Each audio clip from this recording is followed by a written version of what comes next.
1979 की कोरिया में घटित एक सच्ची घटना पर आधारित ये कहानी है सत्ता, गद्दारी और सैन्य तख्तापलट की, जहां भाई ही भाई का दुश्मन बन गया। स्वागत है आपका ओरेकल स्क्रीन में। आज हम 12 द डे की हिंदी एक्सप्लेनेशन लाए हैं।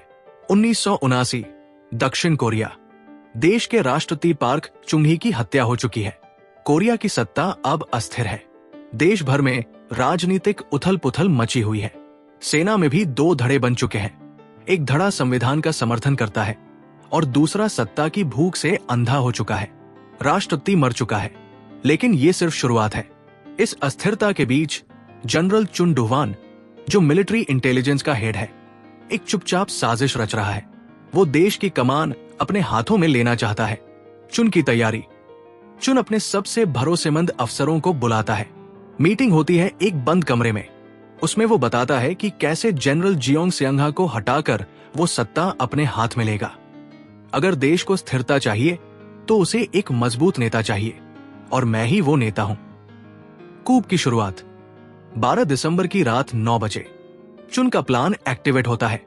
सैनिकों की टुकड़ी सेउल की ओर रवाना होती है। जनरल जियोंग को पकड़ने के लिए चुन अपने खास दस्ते को भेजता है। जियोंग को पकड़ते हुए एक सीन आता है। ये गैरकानूनी है, तुम देश के खिलाफ जा रहे हो। चुन के सैनिकों को कोई परवाह नहीं। उनका मिशन साफ है, आर्डर फॉलो करो, सवाल मत पूछो।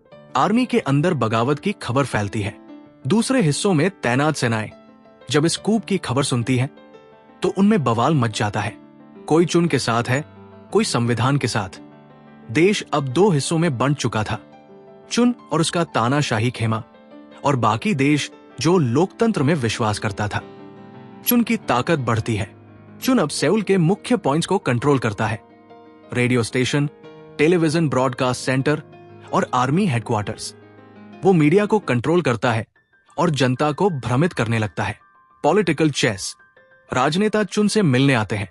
वो सोचते हैं कि चुन उन्हें सरकार में शामिल करेगा, लेकिन चुन सिर्फ उन्हें मोहरा बनाता है। राजनीति में कोई दोस्त नहीं होता, सिर्फ जरूरत होती है। Resistance and planning. कुछ सीनियर अफसर चुन के खिलाफ प्लान बनाते हैं, लेकिन चुन हमेशा एक कदम आगे होता है। वो पहले ही उनकी कॉल्स इंटरसेप्ट करवा रहा होता है। The battle for Seoul. अब टैंक्स सड़कों पर उतरते हैं। आम नागरिक डरे हुए हैं। मीडिया पर रिपोर्ट आती है।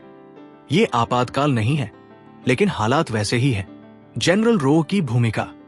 चुन का सबसे भरोसेमंद दोस्त है जनरल रो टाइवो। वो अपनी यूनिट्स को चुन के समर्थन में मोड़ता है। उनकी एंट्री फिल्म में टर्निंग पॉइंट होती है। रो के आने से अब चुन की ताकत